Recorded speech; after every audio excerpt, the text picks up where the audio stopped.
یا پاک پروردگار میں نہیں جانتی کہ یہ کام جو میں آپ سے کہہ رہی ہوں، جو دعا میں مانگ رہی ہوں، وہ میرے حق میں بہتر ہے کہ نہیں، یا پاک پروردگار میرے حق میں اس دعا کو بہتر کر کے قبول کر لے، تو انشاءاللہ اللہ سبحانہ تعالیٰ ہماری دعاؤں کو ضرور قبول کریں گے۔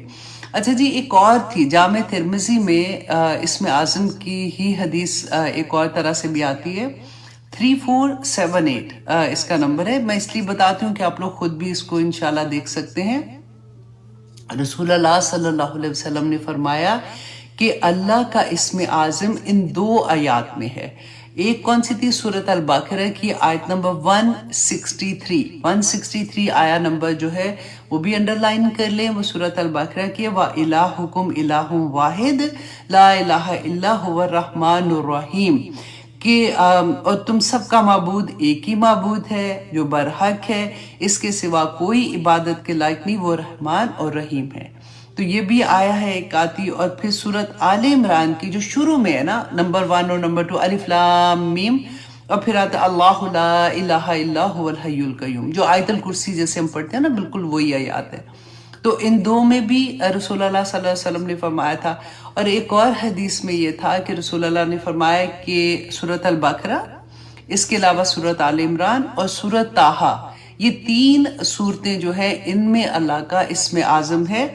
تو جعفر دمشقی جو ہے رحمہ اللہ علیہ کہتے ہیں کہ میں نے ان تینوں صورتوں کو غور کیا، ان کو دیکھا، تو مجھے یہ لگا کہ ان تینوں میں جو کامن آیات جو ان کو نظر آئی تھی کہ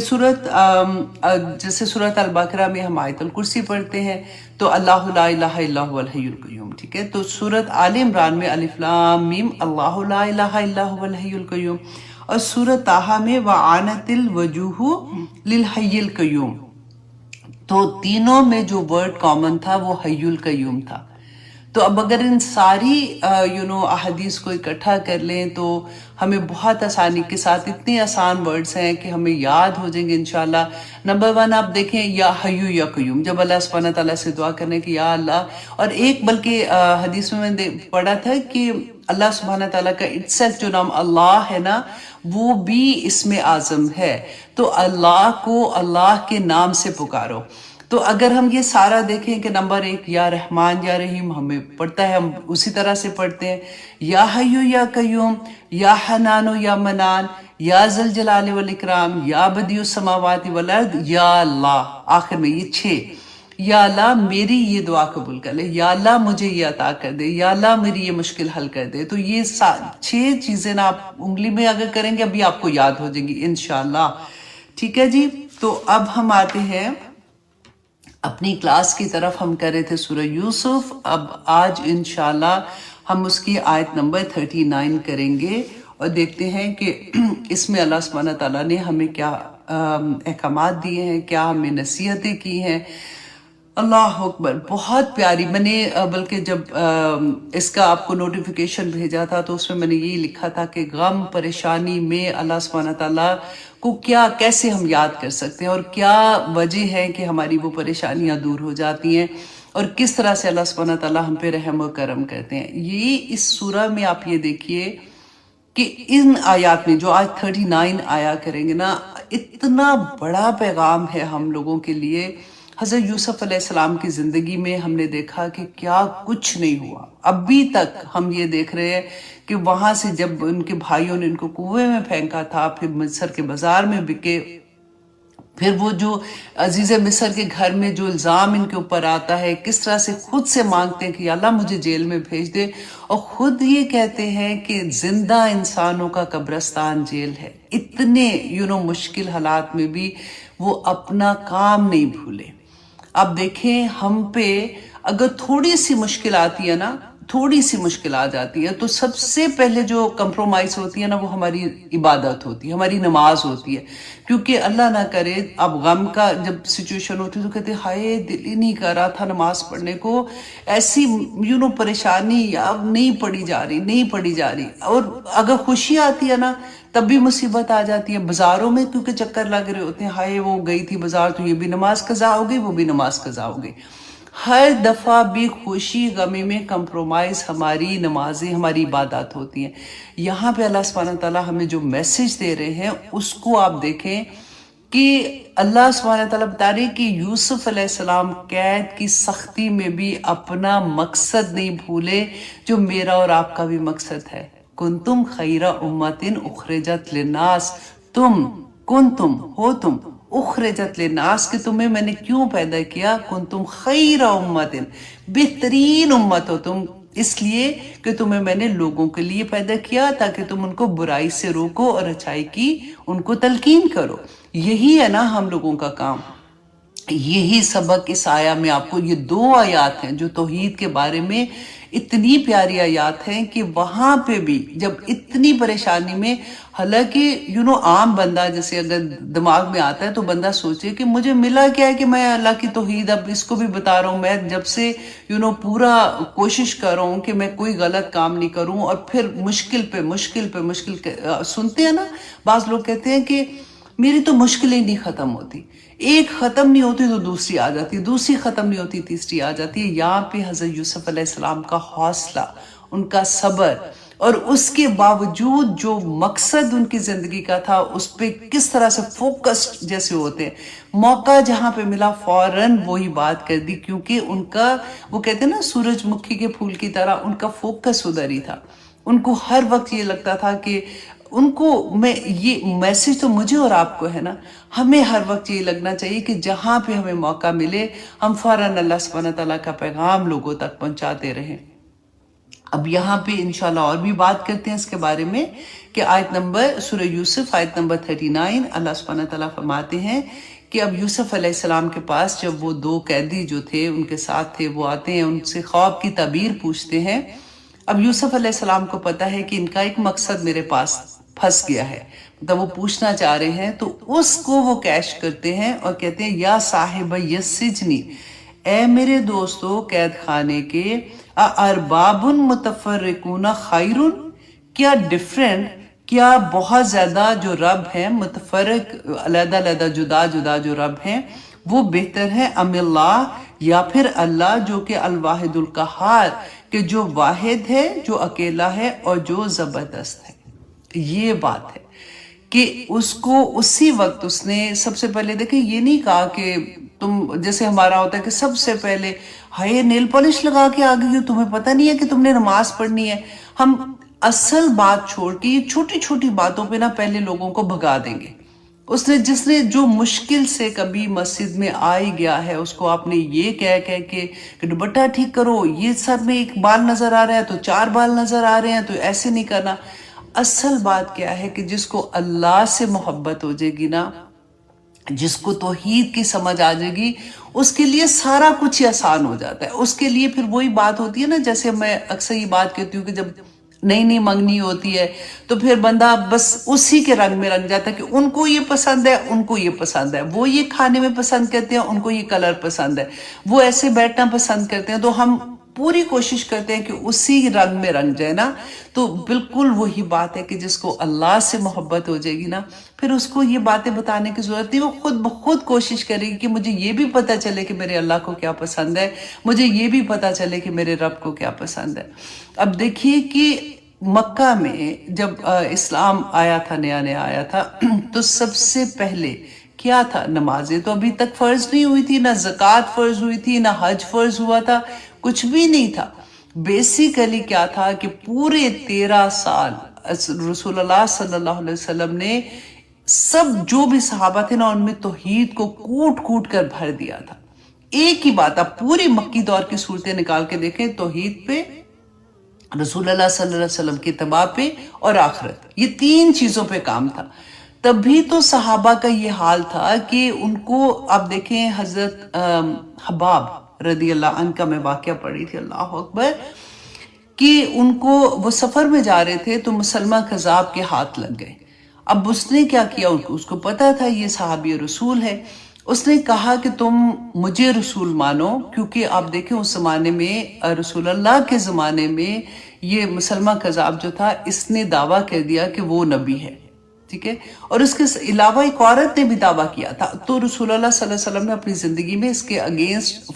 فوج بھی بھیجی تھی، لیکن کیونکہ رسول اللہ کا وصال ہو گیا تھا تو وہ نہیں جا سکے تھے. تو اس کے بعد حضرت ابو بکر صدیق کے زمانے میں پھر اس کو قتل کیا گیا تھا.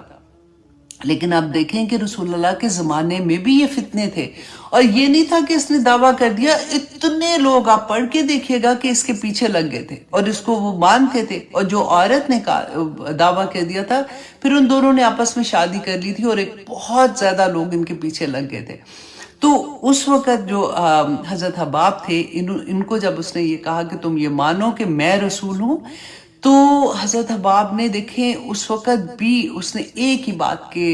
میں یہ نہیں مان سکتا، میں رسول اللہ صلی اللہ علیہ وسلم نے جو پیغام لے کے آئے ہیں میں اللہ پہ یقین رکھتا ہوں اور اللہ ہی واحد ہے اور لا الہ الا اللہ کہتے ہیں. اس کے بعد اس نے کیا کیا کہ ان کا ایک ایک عضو، جیسے پہلے بازو کاٹنا شروع کیے. ایک بازو کاٹا،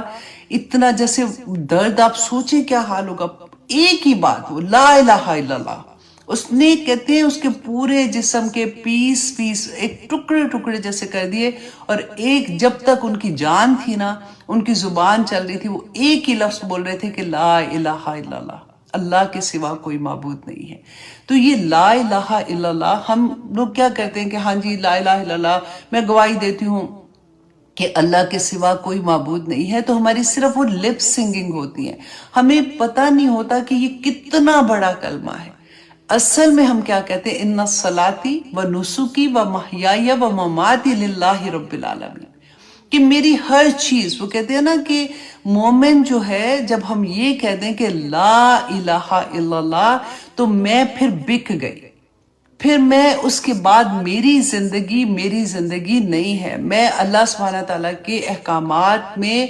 دن رات پھر میں آ جاتی ہوں کہ میرے رب کا جو حکم میں وہی کرنے کو تیار ہوں. لا الہ الا اللہ اتنا بڑا کلمہ ہے کہ اس کے سوا اور کوئی معبود نہیں ہے.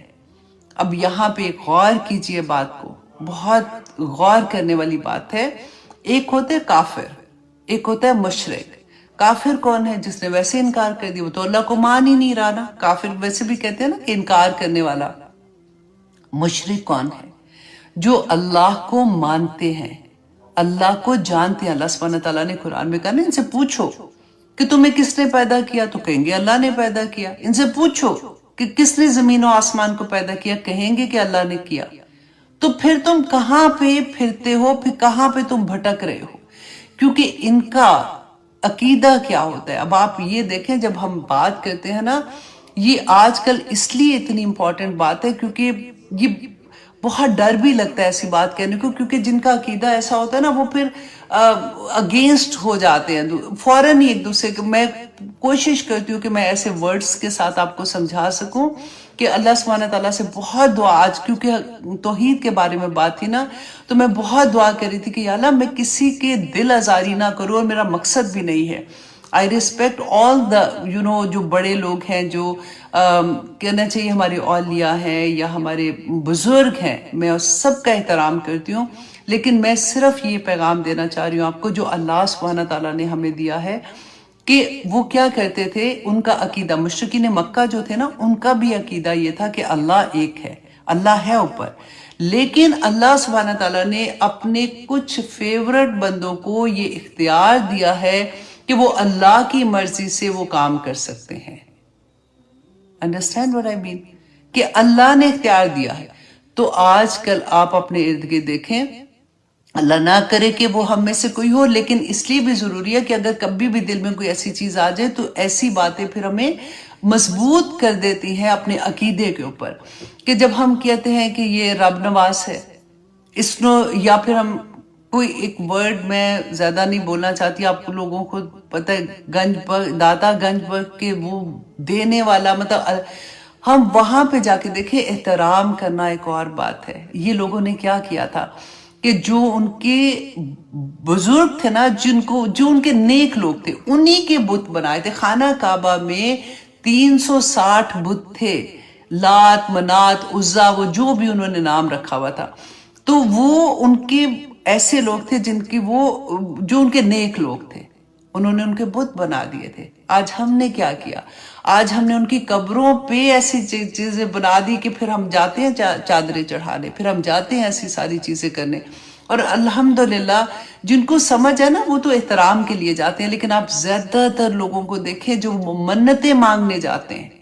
جو وہاں پہ ان کا یہ عقیدہ ہوتا ہے کہ وہاں پہ جاؤں گی، وہاں پہ جا کے میں یہ منت مانگوں گی، یہ دعا مانگوں گی تو میری دعا ان کی وجہ سے قبول ہو جائے گی.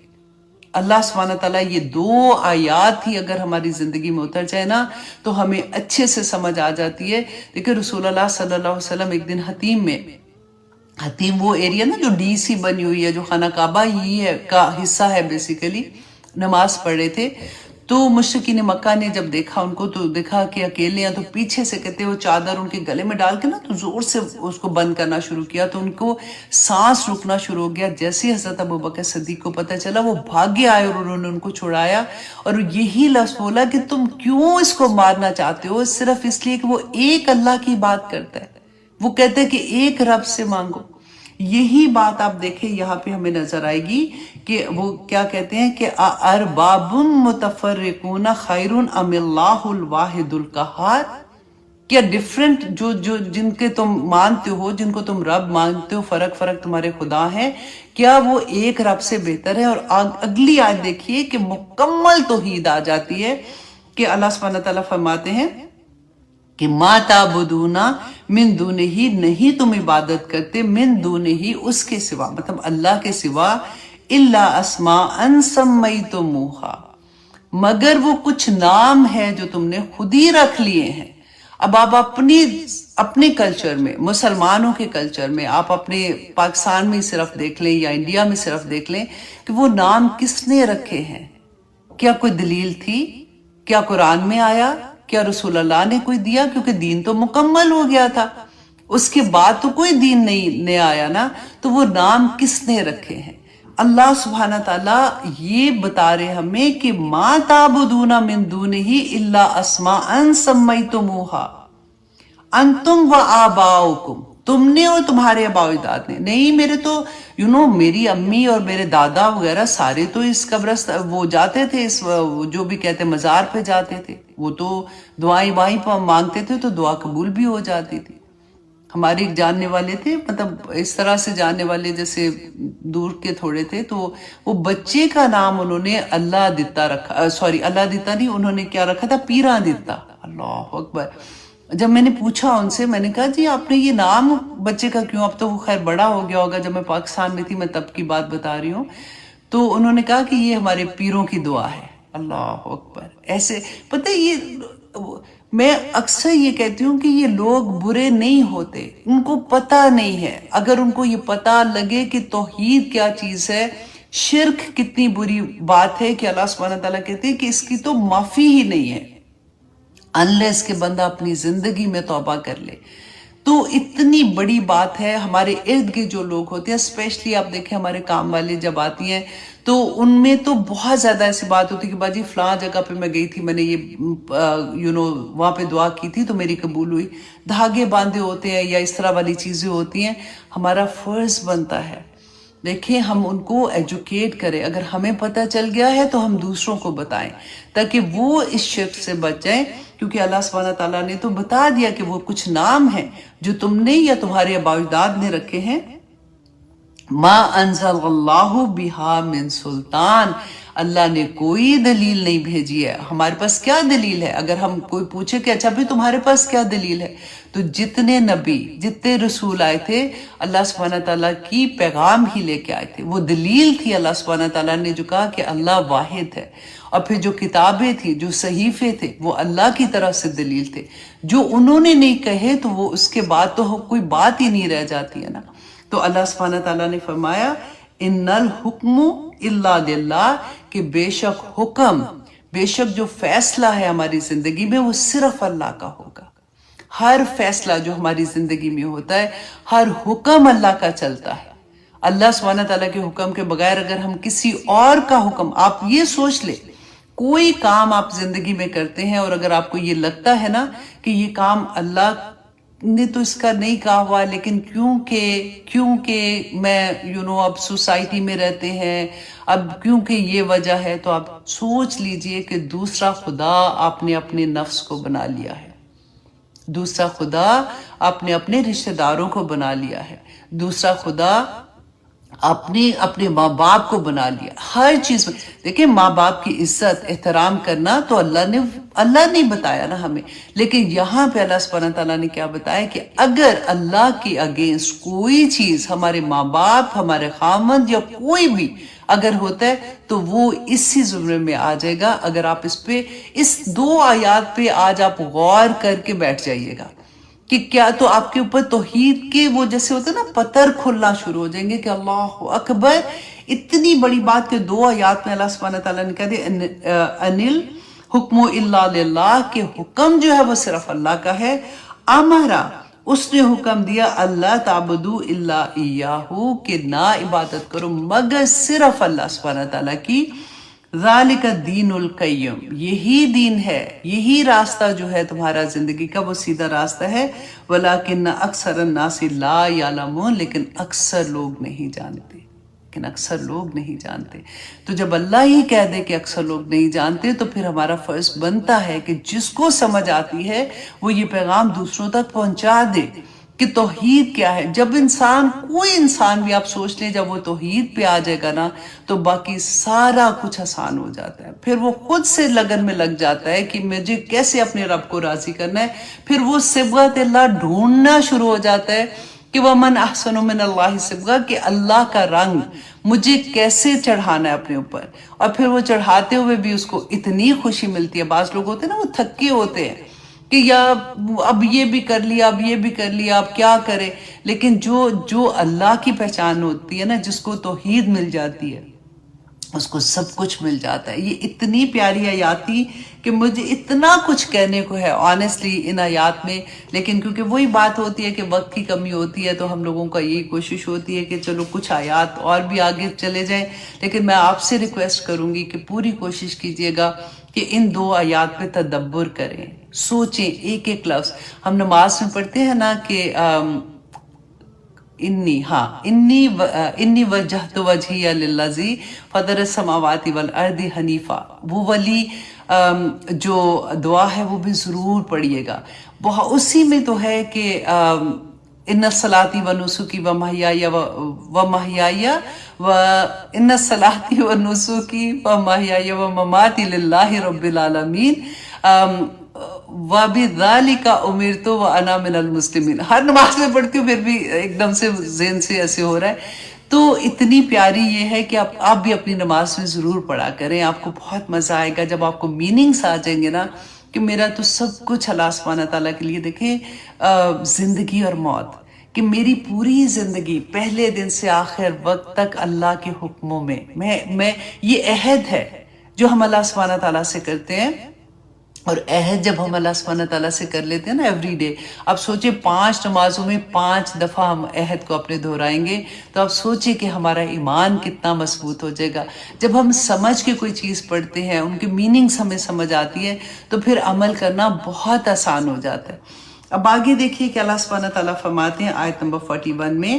کہ اب یہ 2 آیات میں انہوں نے چھوٹی سی اپنی جو بھی بات ہے چھوٹی سی بات کر کے مکمل توحید سمجھا دی، اور اب واپس ان کی جو خواب کی تعبیر تھی اس کی طرف آتے ہیں۔ اور یوسف علیہ السلام کہتے ہیں یا صاحب السجنی، اے میرے دوستو قید خانے کے، اما احدکما،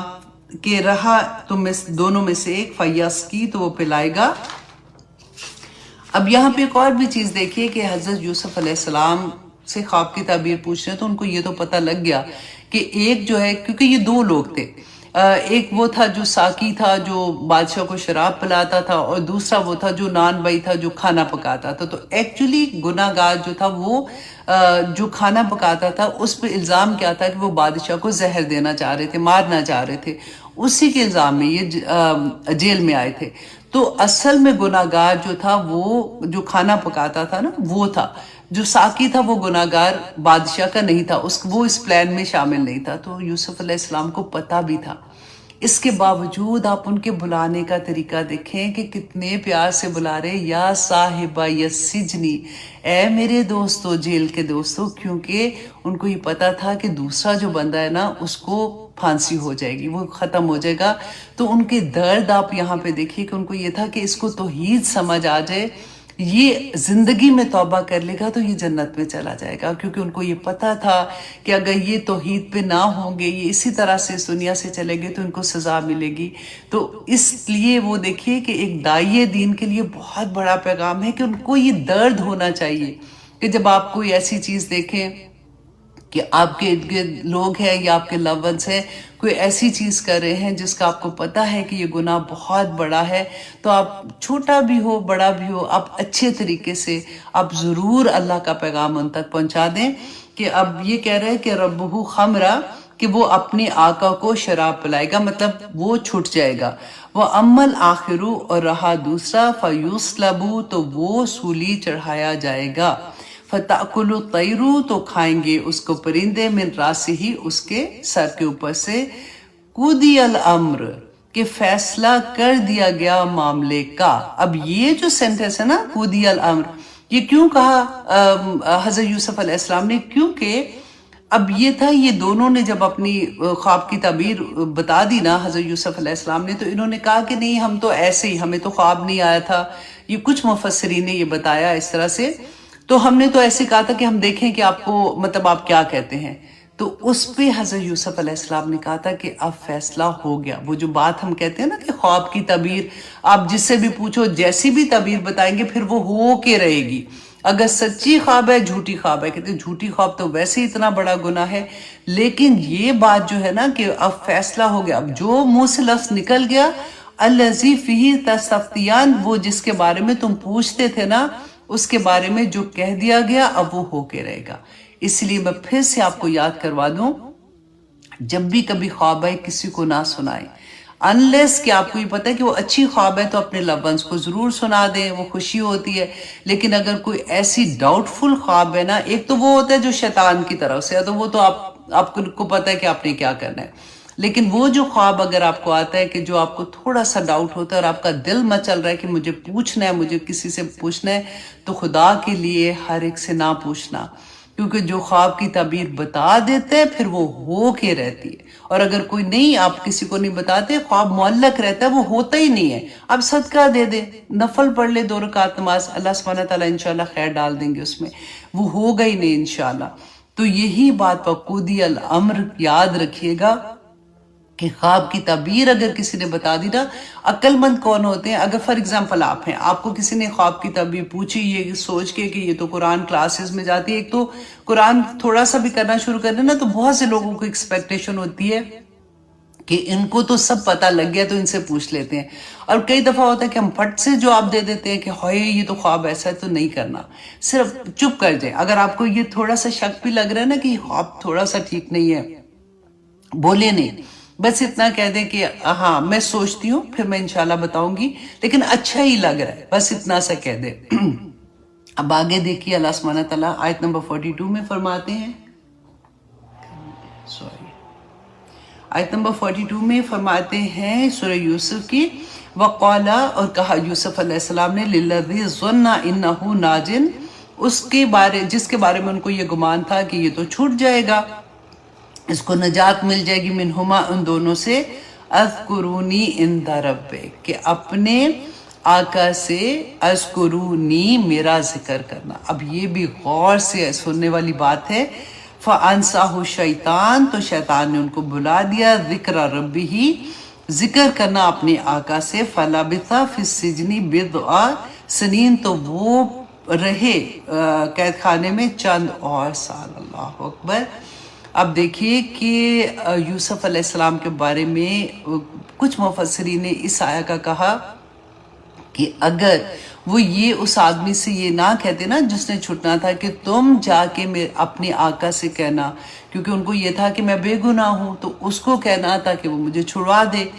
اگر وہ یہ نہ کہتے تو وہ باہر نکل آتے، ان کو اتنے سال قید خانہ میں نہ رہنا پڑتا۔ اب میں اور آپ سوچیں کہ اللہ سبحانہ تعالیٰ نے تو وسیلے دنیا میں بنائے ہیں، اب کوئی بیمار ہوتا ہے تو ہم ڈاکٹر کے پاس جاتے ہیں، رائٹ. لیکن ہمارا یقین کیا ہوتا ہے کہ شفا اللہ نے دینی ہے. دعائی ہم کھا رہے ہیں, شفا اللہ کے ہاتھ میں ہے نا. لیکن یہاں پہ آپ دیکھیے کہ اتنا بڑا میسج ہے ہم لوگوں کے لیے کہ ان کا صرف یہ یقین نہیں کہنا, ان کو یہ تھا کہ وہ جا رہا ہے تو وہ بادشاہ سے کہے گا تو میری رہائی ہو جائے گی. اس ایک بات پہ وہ اتنے سال جیل میں رہے کہ اللہ سے نہیں مانگا. سمجھ آئی ہے بات کی؟ اللہ سے ہم تو انسان بیچارے یہ تو نبی تھے نا اصل میں. اب دیکھیں سورت ہم نے حضرت یونس علیہ السلام کا, کہ جب ان کو وحی آ گئی تھی کہ عذاب کل آنے والا ہے, ان کو وحی تو آ گئی تھی, پتہ تو چل گیا تھا, لیکن ابھی اللہ کا حکم نہیں تھا کہ آپ شہر سے نکلیں. وہ نکل گئے تھے اسی غصے میں کہ اب تو ان کے اوپر عذاب آنا ہے. تو پھر کیا ہوا تھا مچھلی کے پیٹ کے اندر, ہے نا. یہاں پہ بھی اللہ سبحانہ تعالیٰ, اللہ اکبر, یہ نبی ہیں, اور صرف اتنی سی بات کہ میرا ذکر اس سے کر دینا تو اللہ سبحانہ تعالیٰ فرماتے ہیں کہ 7, کہتے ہیں بعض دفعہ آتا ہے کہ 4 سال, بعض جگہ پہ آیا کہ 7 سال وہ جیل میں رہے تھے. اللہ اکبر. بس یہ ہے کہ ہمیں کیا سبق ملتا ہے کہ جب بھی کوئی ایسی بات ہونا توکل اللہ پہ, اتنا مضبوط ہو. انسانوں سے ضرور مدد لینی ہے ہمیں, تو ہم دنیا اسباب کے ساتھ ہے, لیکن ہمیں یہ احساس یہ بھی پتہ ہونا چاہیے کہ انسان کو جتنی اللہ سبحانہ تعالیٰ نے اختیارات دیے ہیں یا جتنی وسعت عطا کی ہے نا, وہ اتنی ہماری مدد کر سکتا ہے نا, اگر وہ کرنا چاہے تو. اس سے بڑھ کے نہیں مدد کر سکتا. ایسا نہیں ہو سکتا کہ وہ پاکستان میں بیٹھا ہے تو میرے پیر صاحب امریکہ میں آ کے مجھے دم کر جاتے ہیں. وہ والا کانسیپٹ نہیں ہونا چاہیے کہ وہ چیز کر سکتا ہے جو عام بندہ نہیں کر سکتا. ہر بندے کو اللہ نے جتنے, اگر کوئی ڈاکٹر ہے, کوئی انجینئر ہے, کوئی آ کے اے سی خراب ہے تو اے سی ٹھیک کرنے والا تو وہی آئے گا کرنے کے لیے. تو دنیا تو ساری اسباب کے ساتھ ہے, لیکن یہاں پہ یہ ایک بات پہ نا آپ اس پہ بھی غور کیجئے گا تو آپ کو نا اور ڈیپتھ ملے گی کہ اللہ اکبر, کہ انہوں نے تو کوئی بھی ہوتا تو وہ ایسے ہی کہتا نا, لیکن کیونکہ یہ نبی تھے, اللہ سبحانہ تعالیٰ اس وقت یہ اللہ سے دعا کرتے, اللہ سبحانہ تعالیٰ وسیلہ بناتا نا. حضرت ایوب علیہ السلام کی دعا یاد ہے کہ اتنی تکلیف میں انی مسنی الضر وانت ارحم الراحمین, کہ یہ نہیں کہا کہ اللہ میری بیماری ختم کر دے, یہ صرف ایک بات بتائی کہ یہ تکلیف ہے, مطلب اپنی تکلیف بیان کر دی کہ یہ مجھے ہو رہی ہے, انی مسنی, مجھے صرف چھوئی ہے اللہ سبحانہ تعالیٰ. اللہ اکبر, تو رحمان ہے, رحیم ہے. اللہ اکبر. اللہ سبحانہ تعالیٰ ہمیں وہ توکل عطا کر دے, کیونکہ دیکھیں ہماری زندگیوں میں پریشانیاں, غم, دکھ, سب کچھ لگا رہتا ہے. خوشیاں بھی ہے ساتھ ساتھ, صحت ہے تو بیماریاں بھی ساتھ ساتھ ہیں. تو اس وقت ہمارا توکل کہاں پہ آ کے ختم ہوتا ہے. اب سوچیں کہ سب سے کمزور لمحے ہماری زندگی میں, کیونکہ یہ سارا توحید پہ ہے, وہ لمحے آتے ہیں جس وقت ڈاکٹرز انکار کر دیتے ہیں. ڈاکٹر کہتے ہیں جی اب اس کا علاج نہیں ہے, اب آپ اپنے مریض کو گھر لے جائیں, اور وہ ہمارے لو ونس ہوتے ہیں, ہے نا. اللہ پر وہ وقت میں پھر اب اگر ہمیں کوئی کہتا ہے نا فلاں پیر کے پاس ہم گئے تھے تو فلاں جگہ پہ ہم نے یہ دھاگا باندھا تھا, تو فلاں جگہ پہ ہم نے چادر چڑھائی تھی تو یہ ہوا تھا, وہاں پہ ایمان ہم بیچ دیتے ہیں, کیونکہ انسان کمزور ہے. بس یہ ہوتا ہے کہ وہ ہوپ کہیں پہ بھی نظر آتی ہے نا, جب ایک طرف سے ہوپ ختم ہوتی ہے اور دوسری طرف سے ہوپ اٹھتی ہے, اس وقت آزمائش شروع ہو جاتی ہے کہ ہم کہاں پہ جا کے گرتے ہیں. اللہ اکبر. تو اللہ سبحانہ تعالیٰ فرماتے ہیں آیت نمبر 43 میں, وَقَالَ, اب بادشاہ, اب یہ اگلا خواب جو ہے, اب دیکھیے سین بدل رہے ہیں. اب کیا تھا کہ وہ بندہ تو چلا گیا, اب اتنے سال وہ بھولا رہا, کچھ اس کو خبر نہیں کہ مجھے کیا کہا تھا. تو اب کیا ہوا کہ وہ جب واپس گیا ہے تو وہی بادشاہ کو, کیونکہ وہ تو اس کی کام یہ ساقی تھا نا, وَقَالَ الْمَلَكُ, اور کہا بادشاہ نے, انی آرا, کہ بے شک میں دیکھتا ہوں, 7 بقرات سمان, کہ میں نے خواب میں دیکھا ہے کہ 7 موٹی گائے ہیں, یاکلوہن, کہ وہ کھا رہی ہیں انہیں, 7 عجاف, کہ 7 دبلی گائے کو وہ کھا رہی ہیں, وَسَبْعَ سُنبُلَاتٍ, اور 7 بالیاں خضر سرسبز, وَأُخَرَ یابسات, اور 7 بالیاں جو ہیں وہ خشک ہیں, اور وہ ان کو جو بالیاں ہیں نا سرسبز, وہ ان کو کھا رہی ہیں بیسیکلی. اب بادشاہ کو جب یہ خواب آتا ہے, صبح وہ جا کے اپنے محل میں اپنے وزیروں سے پوچھتا ہے, یا ایھا الملأ, اے سردارو افتونی مجھے بتائی فی رویا میری خواب کے بارے میں، انی کنتم للرؤیا تعبرون کہ اگر ہو تم خواب کی تعبیر بتانے والے۔ قالو کہا ادغاث الاحلام کہ یہ تو ایسے ہی خواب ہے، پریشان، جیسے ہم نے دیکھا تھا نا خواب کی 3 قسمیں دیکھی تھی، ایک وہ ہے جو ہم روز سوچ ہی رہے ہوتے ہیں سارا دن تو وہی خواب میں آ جاتا ہے، ایک شیطان کا خواب ہے۔ تو وہ جب یہ خواب بادشاہ سناتا ہے تو وہ کہتے ہیں یہ تو آپ کا خواب ہے جو ایمی بس خام خواب کی سوچ ہوگی اس کے بارے میں آپ کو آ گیا ہے۔ وَمَا نَحْنُ بِتَعْوِيلِ الْأَحْلَامِ بِعَالِمِينَ تو ہم اس طرح کے خوابوں کی تعبیر نہیں جانتے ہیں۔ وَقَالَ الَّذِي نَجَا مِنْهُمَا تو اب وہ جو اس کو نجات ملی تھی نا اس کو یاد آ گیا۔ اب یہاں پہ تقدیر کا فیصلے ہونے والے تھے، اللہ سبحانہ تعالیٰ نے یاد کرانا تھا۔ وہی کہتے ہیں نا کہ جب کوئی مشکل ہے اللہ سے جب ہم بات کرتے ہیں نا، کہاں بندہ بیٹھا ہوا صدیوں کا بھولا ہوا، اس کو اللہ نے القاء کرا دینا تھا کہ چلو شابش تمہاری ڈیوٹی سٹارٹ ہو گئی ہے، تو وہ اس کو یاد آ گیا۔ وَذَّكَرَ بَعْدَ أُمَّةٍ کہ ایک مدت کے بعد اس کو یاد آیا، انا انبئکم تو وہ اس نے بادشاہ کو کہا کہ میں تمہیں بتاتا ہوں بتأویلہ اس خواب کی تعبیر، فارسلون تو آپ مجھے بھیجئے، مطلب اس کو جہاں پہ جیل خانے میں جانے کی اجازت مانگتا ہے۔ تو اب بادشاہ نے اس کو اجازت دی کہ ٹھیک ہے تم جاؤ، جا کے اس خواب دیکھو کہ کیا خواب کی تعبیر ہے۔ اب جب وہ جاتے تو کہتے ہیں یوسف اے یوسف ایوہ الصدیق اے میرے سچے دوست۔ اب آپ دیکھیے ذرا اتنی دیر کے بعد آیا اور آ کے چلاکی کیا کر رہا ہے کہ جس طرح سے بلا رہا ہے۔ اب ہم اس کی جگہ یوسف علیہ السلام کی جگہ ہوتے ہم کیا کہتے تھے، کیا مطلب ہے اب منہ اٹھا کے پھر آ گیا، اب میں نے کچھ نہیں بتانا، جا دوڑ جا، پہلے میں نے تجھے کہا تھا تو نے میرے کام نہیں کیا۔ اب یہاں پہ دیکھیے کہ یوسف علیہ السلام کچھ نہیں کہہ رہے ہیں، کوئی ایک سوال نہیں اس سے پوچھا کہ تمہیں میں نے کیا کہا تھا، تو 7 سال بعد 4 سال بعد آیا واپس، جتنے بھی سال تھے تو نے میرا کام ہی نہیں کیا، تو اب تو پھر میرے سے مطلب تیرا ہے تو آ گیا۔ اب وہ کیا بندہ کہتا ہے افتنا کہ بتاؤ ہمیں فی 7 بقرات کہ 7 گاؤں کے بارے میں سمانن جو موٹی ہیں، یا کلوہنا کھا رہی ہیں انہیں، وہی جو خواب بادشاہ کو آیا تھا، سبع عجاف جو 7 دبلی جو ہے وہ ان کو کھا رہی ہیں، وہ موٹی والی جو ہے وہ جو دبلی والی ان کو کھا رہی ہیں، سبع سنبلات خضر اور 7 بالیاں جو سرسبز ہیں، وَأُخَرَ یابسات اور دوسری جو خشک ہے، لعلی تاکہ میں تاکہ میں لوٹوں الناسی لوگوں کی طرف۔ دیکھیں چلا کتنا کہ پھر بھی نہیں بتا رہا کہ میں بادشاہ کا خواب لے کے آیا ہوں، تو تاکہ عام اس کو کہہ رہا ہے کہ میں لوگوں کو جا کے بتاؤں کسی کو خواب آئے، لعلہم یعلمون تاکہ وہ جان لیں۔ اب یہاں پہ یوسف علیہ السلام نے کہا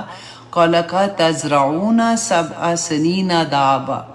کہ تم کھیتی باڑی کرو گے 7 سال متواتر، کہ یہ جو 7 موٹی گائیں تھی نا اس کا انہوں نے کہا کہ 7 سال تم متواتر جو ہے وہ کھیتی باڑی کرو گے، اور ساتھ ہی اب دیکھیں ہم خواب کسی کو سناتے ہیں تو وہ خواب کی تعبیر بتا دیتے کہ اچھا خواب میں تم نے یہ دیکھا ہے تو اس کا یہ مطلب ہوگا، لیکن یہاں پہ دیکھیں کہ یوسف علیہ السلام ان کو اس کا حل بھی بتا رہے ہیں۔ فما حسدتم کہ بس جو کاٹ لو تم، فَذَرُوهُ فِي سُنبُلِهِ تو اس کو تم انہی خوشوں میں انہی بالیوں میں تم ان کو چھوڑ دو، اِلَّا قَلِيلًا مِمَّا تَأْكُلُونَ مگر تھوڑا جو تم کھاؤ گے، وہ تم ان کو جیسے گندم ہوتی ہے نا، جیسے ہمیں جو گندم نظر آتی ہے اس طرح سے جو جتنی تم نے کھانی ہوتی نکالو، باقی تم خوشوں میں ہی رکھنا تاکہ وہ سیف ہو جائے۔ اور اب آیت نمبر 48 میں فرمایا ثم پھر یأتی من بعد ذالک کہ آئیں گے اس کے بعد 7 شداد کہ 7 سال جو اس کے بعد سخت آئیں گے، یا کلنا ما قدمتم لہنا کہ پھر سخت سال جو آئیں گے تو کھا لیں گے جو تم نے پہلے رکھا ہوگا، جو تم نے سیو کیا ہوگا، الا قلیل مگر تھوڑا، مما تحسنون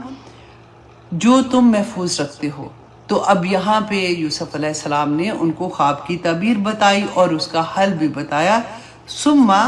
پھر اب دیکھیں کہ 14 سال یہ ہوئے نا کہ پہلے 7 سال ان کے اچھے ہوں گے، پھر 7 سال ان کے ایسے ہوں گے جس میں ان پہ قحط آئے گا، اور آگے جا کے یہ جو 7 سال قحط ہے نا اس کی سٹوری آگے چلے گی جو بہت پیاری ہوگی انشاءاللہ، وہ آگے جا کے بات کریں گے۔ اب وہ بتا رہے ہیں کہ 7 سال کے بعد ثم یاتی من بعد ذلک عام فیہ یغاث الناس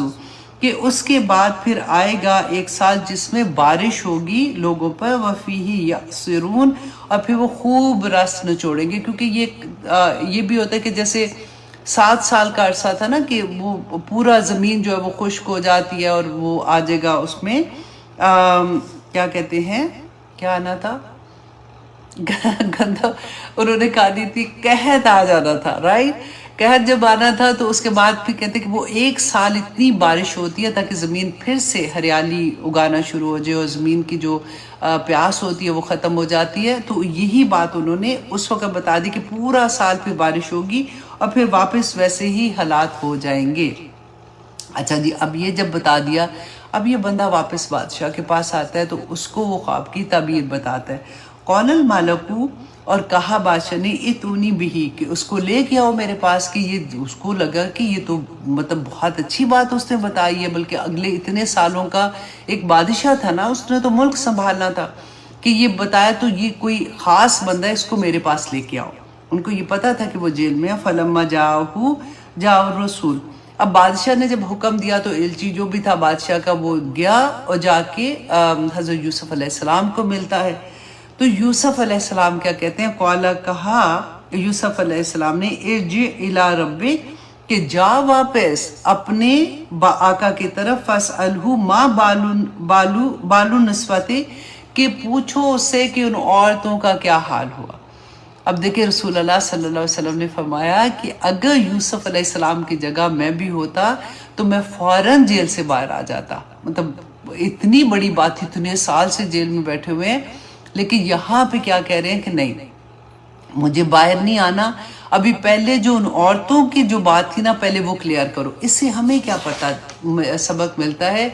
کہ اگر کوئی بھی، کیونکہ ان کو پتا تھا، کیونکہ نبوت مل گئی تھی ان کو، جیل بھی ملی تھی نا، تو ان کو یہ پتا تھا کہ باہر جا کے میں نے دین کا کام بھی کرنا ہے، اور میں نے کوئی ایسا کام کرنا ہے کہ میرے اوپر اگر کوئی الزام ہوگا تو میری بات کون سنے گا۔ تو ایز اے داعی دین ہمیں کیا سبق ملتا ہے کہ اگر کوئی زندگی میں کوئی ایسا چیز ہوتی ہے تو ہمیں پہلے اس کو کلیئر کرنا چاہیے، تاکہ لوگوں کے دل میں یہ بات نہیں آنی چاہیے کہ یہ اس طرح کے الزام میں ملوث ہے۔ یہ کوئی بھی ہوتا، آپ دیکھیے ہمارے سیاستدان ملک کے، ہمیں پتہ بھی ہوتا ہے کہ مطلب بڑے بڑے عہدوں پہ ہی ہوتے ہیں نا، کہ ان پہ کتنے بڑے الزام ہوتے ہیں، پھر بھی وہ اسی طرح سے کام کر رہے ہوتے ہیں۔ ہمیں پتہ بھی ہوتا ہے کہ ہم نے ویڈیوز بھی آ جاتی ہیں، سارا کچھ ہم اپنی آنکھوں سے دیکھ لیتے ہیں، پھر بھی وہ اگلے پروگرام میں بیٹھے ہوتے ہیں اور واہ واہ ہو رہی ہوتی ہے ان کی کہ چلو جی ٹھیک ہے، وہ جو ہوا تھا وہ ہو گیا تھا، ختم بات۔ کتنی چیزیں ہم دیکھتے ہیں کہ یہ غبن بھی کر لیا، غلط طرح کے، جیسے حضرت یوسف پہ تو الزام تھا نا، وہاں تو سچی والی باتیں بھی سامنے آ جاتی ہیں، پھر بھی کوئی فرق نہیں پڑتا۔ تو یہاں پہ ہمیں یہی بات بتائی جا رہی ہے کہ کسی بھی عہدے پہ قائم ہونے کے لیے، کسی بھی عہدے کو ایکسیپٹ کرنے سے پہلے اپنے اوپر جو الزام ہے ان کو ختم کرو، پھر اس کے بعد وہ کام کرو، کیونکہ اس فائدہ نہیں ہے، کیونکہ لوگ تو بیوقوف نہیں ہوتے، لیکن ہمارے پاکستانی عوام ماشاءاللہ بہت سمجھدار ہے، وہ کہتے ہیں نا ہماری چلتی نہیں تو ہم کیا کریں۔ تو یہاں پہ وہی بات ہے کہ یوسف علیہ السلام نے کہا کہ پہلے جا کے وہ پوچھے، التی قطعنا ایدیہن، کہ ان عورتوں نے جنہوں نے اپنے ہاتھ کاٹے تھے نا، پہلے جا کے وہ میرے پر جو الزام آیا تھا وہ پہلے کلیئر کرے۔ ان ربی بکیدہن علیم، کہ بے شک میرا رب جو ہے نا وہ جانتا ہے، اس کو سب پتہ ہے کہ انہوں نے جو مکر جو چالیں چلائی تھی، میرا اللہ ان کو جانتا ہے، پہلے ان سے بات کریں۔ اب وہ بندہ واپس آتا ہے، آ کے جب اس نے بادشاہ کو کہا تو بادشاہ نے پھر ان عورتوں کو بلایا، کیونکہ ان کو پتا تھا بادشاہ کو، یہ کوئی سمجھدار ہی بادشاہ تھا، کہ اس نے کہا قولا، کہا ما خطبکن، کہ کیا معاملہ ہے تمہارا، اذ راوتن، جب تم نے پھسلانا چاہا یوسف کو، ان نفس ہی، اس کے نفس سے، قلنا، تو ان عورتوں نے کہا خاشا للہ، کہ پاک ہے اللہ، ما علمنا علیہ من سوء، کہ ہم نے اس میں کوئی برائی نہیں دیکھی۔ اللہ اکبر۔ اب دیکھیں اتنے سالوں کے بعد یوسف علیہ السلام کی صفائی پیش ہو رہی ہے، اور صبر کا عالم دیکھیں آپ، یہ سب سے بڑی بات دیکھیں، اتنے سالوں صبر کر کے پھر آ کے یہاں پہ بات ہو رہی ہے۔ بالکل مجھے وہی یاد آ رہا ہے کہ حضرت ابراہیم علیہ السلام نے جب خانہ کعبہ تعمیر کیا تھا، تب جا کے دعا مانگی تھی، تو رسول اللہ